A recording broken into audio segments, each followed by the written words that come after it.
In this video, we're going to take a look at law of cosines. Law of cosines also applies to oblique triangles, those acute triangles or obtuse triangles. You would not use law of cosines if you had a right triangle. If you have a right triangle, you continue to use the techniques that we've learned earlier in the semester: sine, cosine, tangent, and so forth. There are two scenarios where you would use law of cosines. The first scenario is when you are given two sides and the included angle. So visually what this would look like, and it can be obtuse or acute.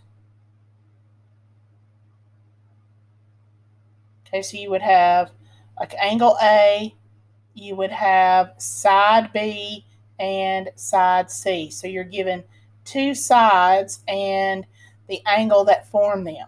Okay, so this is called side, angle, side. Side, angle, side. So you have two sides and the included angle. And then the other scenario is you're given all three sides. You don't know any of the angles. Okay, so you would have side A, side B, side C. And again, if you try to set up law of sines with either of these scenarios, you don't have enough information to create any one of the given ratios. So that's why we have to have an alternative. So law of cosines is you're either given two sides and the included angle, or you're given all three sides. That may be your biggest decision, is whether to use law of sines or law of cosines. The formula for law of cosines, I guess, looks a little bit scarier, and there's really three different versions because it depends upon which side or which angle you're trying to solve for as to which formula you would use. There is a pattern to the formula that you can probably recognize, but again, it kind of depends upon which one you're trying to solve for. The nice thing too about law of cosines is we no longer have to worry about that ambiguous case where you could possibly have the two triangles like we had with law of sines. So I want to start with just a good old basic example. It says, given that angle A is 56 degrees, B is 9, and side C is 11, find side A. Okay, so again, the first thing that I would do, just because it helps me to visualize it, is to draw the triangle. Okay, so I'm going to try to draw me a triangle here.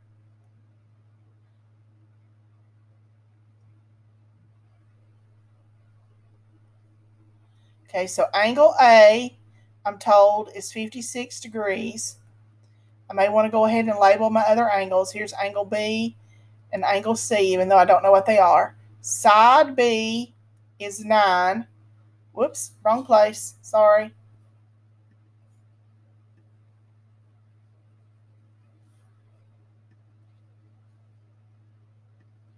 Okay. Side C, is 11, and side B is 9. So again, if I'm thinking about what information I know, again, looking at it, I have a side, an angle, and a side. So this is side, angle, side. And again, that's the scenario. You may have to learn that or make a note of that where I want to use law of cosines. And in this case, I'm looking for side A. So thinking about which formula I need, if I'm looking for side A, and you think about what information you have, I have side B, I have side C, and I have angle A.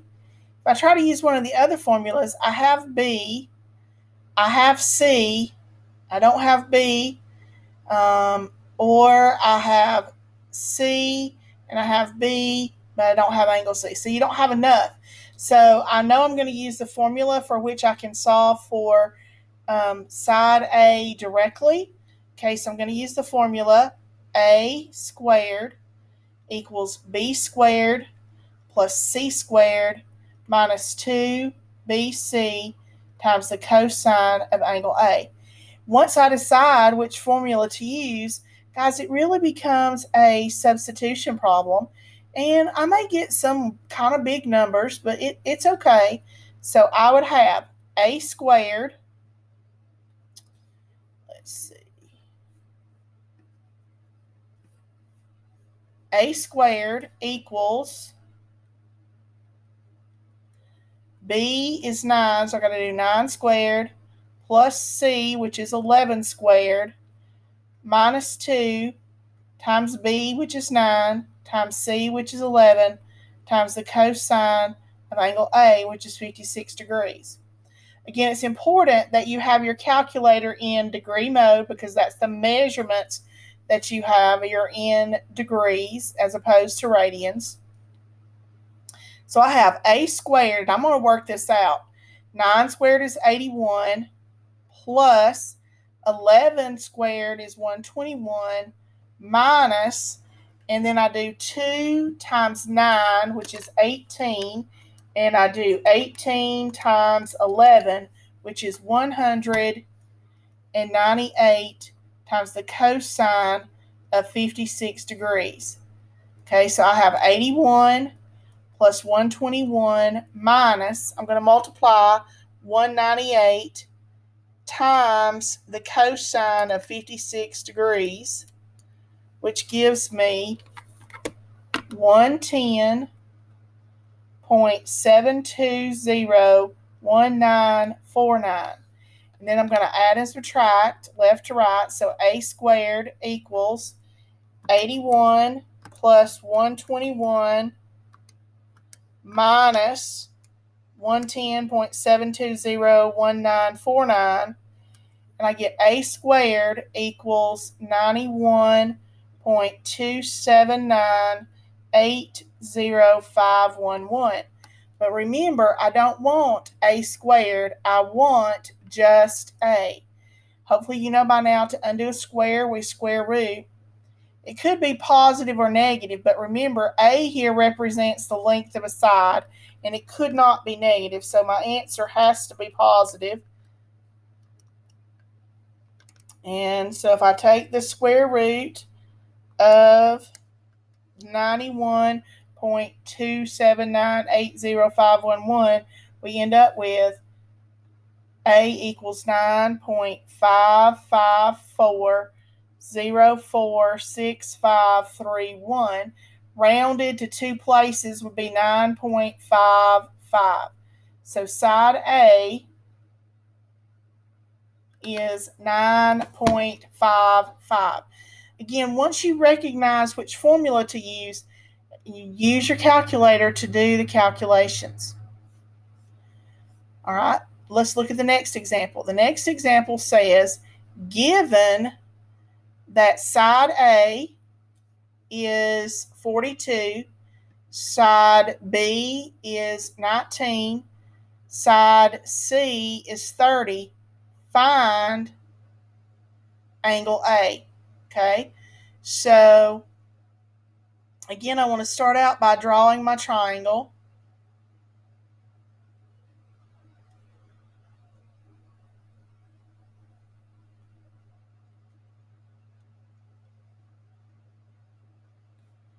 Okay, so B is 19, A is 42, and C is 30.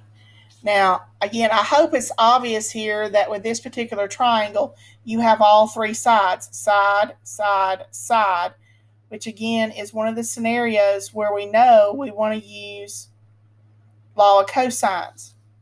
I'm ultimately asked to find angle A. So to find angle A, I'm going to use the formula that involves A. So the formula that I would need is A squared equals B squared plus C squared minus 2BC times the cosine of A. Okay, so let me get that written down. I have a squared equals b squared plus c squared minus 2bc times the cosine of angle A. And I'm going to fill in all of the pieces that I know. Okay, so I would have A is 42. So I have 42 squared equals 19 squared plus 30 squared minus 2 times 19 times 30 times the cosine of A. And then I need to do those calculations. Okay, so we're going to do 42 squared, which gives us 1,764. So we get 1764 equals 19 squared, which is 361, plus 30 squared, which is 900, minus 2 times 19 times 30, which is 1,140 times the cosine of A. I do have like terms there on the right side. I can actually go ahead and add together 361 plus 900. So I have 1764 equals 361 plus 900 is 1,261 minus 1140 times the cosine of A. I'm trying to ultimately solve for the cosine of A, so I'm going to subtract 1,261 from either side. So I have 1,764 minus 1,261, which gives me 503. So I get 503 equals negative 1,140 times the cosine of A. Now remember, I am trying to solve for A ultimately, so I need to get the cosine isolated. So I'm going to undo that multiplication. I'm going to divide both sides by negative 1,140. So I have 503 over, it's negative 1,140 equals the cosine of A. And then I need to get A isolated. I need to undo the cosine. So I'm going to use the arc cosine. So I'm going to take the arc cosine of negative 503 divided by 1140 and the cosine, the inverse cosine of cosine A. Because remember that arc cosine and cosine cancel off, so we're left with A equals the arc cosine, I'll put it in my calculator, of negative 503 divided by 1,140, and I get a value of A is 116.18 degrees. If we round to the nearest whole, we get that angle A is 116 degrees. One of the things I noticed is with law of cosines, they really focus on some of the applications. There are applications for law of sines as well, but your textbook doesn't seem to focus on that, or whoever designed the course doesn't seem to focus on that. So I do want us to take a look at a couple of examples of word problems related to law of cosines. And for this one, I do need to draw you a picture that came with it, okay? So let me get it drawn here. A little crooked.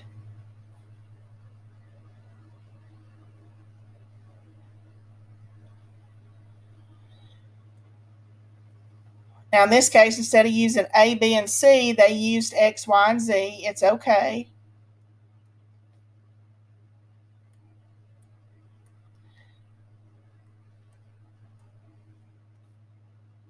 Okay, this is the picture that came with this particular problem. It says, to get from her house to school, okay, Christina travels on one street for 1,750 meters. So if you want to think about it, she starts out at point X. This is her house. She walks 1,750 feet.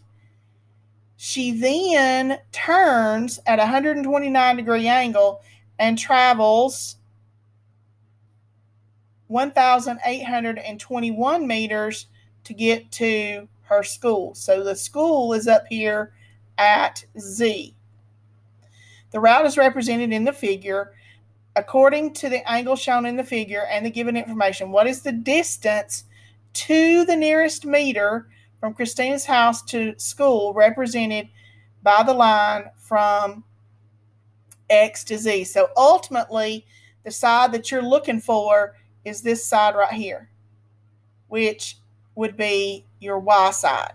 The 1750 is Z, and the 1821 would be your X. So I'm ultimately looking for side Y. So again, thinking about what I know, I have a side, an angle, and a side. Okay, so I have side, angle, side. And again, that is one of the scenarios where I use law of cosine. So I have side, angle, side. So that's the clue that I want to do, law of cosines. And in this case, I want side Y. So my formulas were in terms of A, B, and C, but I can, if you want to relabel these A, B, and C, you can do that. I would have Y squared equals X squared plus Z squared minus 2XZ times the cosine of Y. Okay, I put it in terms of X and Y.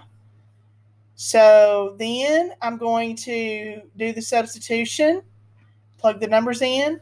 So I'm looking for side Y, so I have Y squared equals 1,821 squared plus 1,750 squared minus 2 times 1,750 times 1,821 times the cosine of 129 degrees. Now, I noticed that there on the right-hand side, I have all of the pieces. And so, because those are such big numbers, I'm going to type that into my calculator all at one time.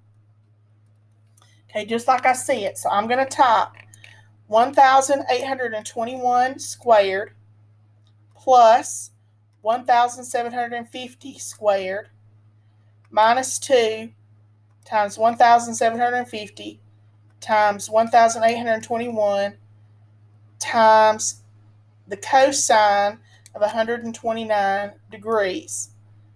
And then I'm going to hit enter. And I get Y squared equals 10389514.51. So it's 10,389,514 and 51 hundredths. Okay, then I don't want Y squared, I want Y. So I'm going to square root both sides. Now remember, it could be positive or negative, but I'm looking for a distance, and distance should always be positive. So when I take the square root, I get 3,223.276983. And if you go back to the problem, it said round to the nearest meter. Okay, so you have to pay really close attention. It says to the nearest meter. So that's to the nearest whole number.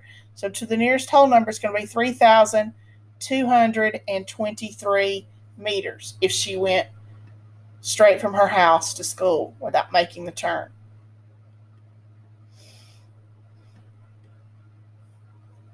Okay, let's look at one more example of a word problem. I'm going to scroll down. It says an airplane started at point X traveled 320 miles to point Y, adjusted its route, traveled another 400 miles to point Z. If the airplane is currently 599 from its starting point, how many degrees did it adjust its route at point Y? Okay, so here again, it may help you to see the visual that came with this problem. So you have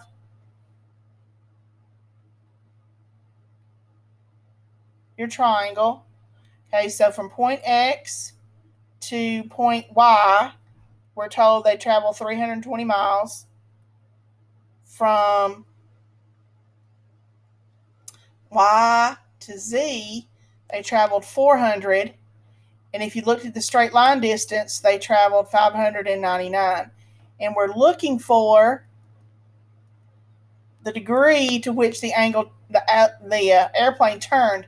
We're really looking for this angle here, okay? That's kind of on the outside of the triangle. And I can find that, but I need to first find the inside angle. So here again, looking at this piece, a couple of things. I noticed that I've been given all three sides. So this is a side, side, side, which again is a clue that I want to use law of cosines. And initially, I want to find angle Y that's on the inside of the triangle. So again, I have to think about which formula I'm going to use. If you want to relabel things A, B, and C, you can do that. It's not an issue. Okay, so I'm going to write down my formula. I would have Y squared equals X squared plus Z squared minus 2xz times the cosine of Y. And there's my formula. And then I'm going to begin the process of plugging in. And hopefully I can get a different color marker. Come on. Okay, looks like it's hung up, so we'll just go with it. Okay, let's see if I can label these. This is side X. Here's side Y. Here's side Z. Okay, you may want to label those. So we have 599 squared equals 400 squared plus 320 squared minus 2 times 400 times 320 times the cosine of Y. Okay, again, these are going to be some really big numbers, guys. So I'm going to try to do as much as I can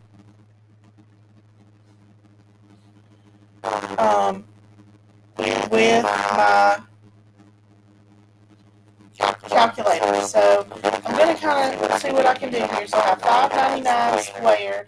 That equals 3,558,801. And that equals, okay, so 400 squared is 160,000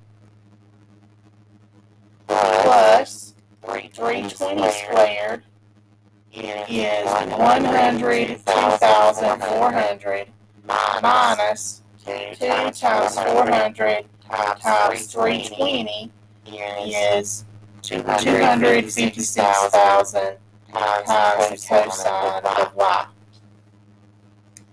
Alright, then on the right-hand side, I'm going to combine like terms. Okay, I can combine together. The 1,000, or 160,000, and the 102. So I have 358,801 equals 160,000 plus 102,400. That gives me 262,400 minus 256,000 times the cosine of Y. I'm trying to get ultimately solve for cosine Y. So I'm going to subtract 2,400 from either side, which gives me 3,500. Excuse me, 380,801 minus 26,200. I get 96,401 equals the opposite of 256,000 times the cosine of y. Again, I'm all trying to solve for the cosine of y. Okay, I'm going to divide both sides by negative 256,000.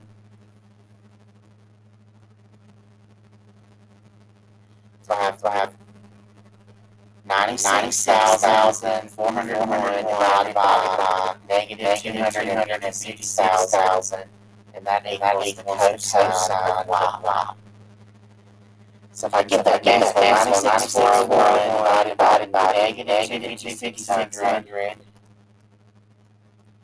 that gives me negative 0.3765664063. That equals the cosine of y. Trying to solve for y, I'm going to take the arc cosine. Undo the cosine, we do the arc cosine. So if I take the arc cosine of that decimal value, I get 112.12 degrees. Now I need to go back up. I don't know what it says. It says to the nearest tenth. That's not cosine y. That is just plain old y. Okay, so this is plain old y. Alright, so I'm back up my picture and look at it for a minute. Okay, so y is 112. This is round transfer to the nearest degree. Okay, so this one is 112 degrees. Okay, the inside is 112 degrees. That's not really the angle I want. It's 112 degrees. I'm looking for the one on the outside. Remember, they're supplementary. So this angle is going to be 180 minus 112. So 180 minus 112 gives me 68 degrees. So the plane adjusted its root by 68 degrees. Okay? So once you find y, to get the other one, you do 180 degrees minus 112 degrees, which gives you the outside angle of 68 degrees. Again, there's a lot of steps in here, guys. But honestly, a lot of it's plugging and chugging. Okay, you just gotta take your time, make sure you get the numbers in the right place, and please follow order of operations.